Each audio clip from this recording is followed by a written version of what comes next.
Position the template on the wall, keeping in mind the channel distances. Next, use a laser or level to hang the template nice and straight.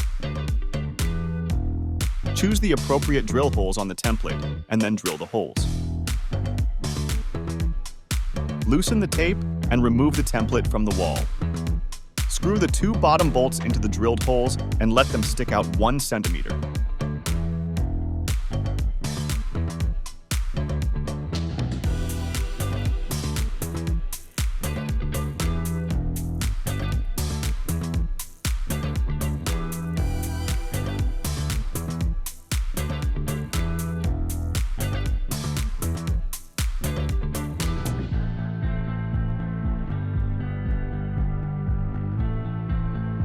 Support the device on the bolts installed.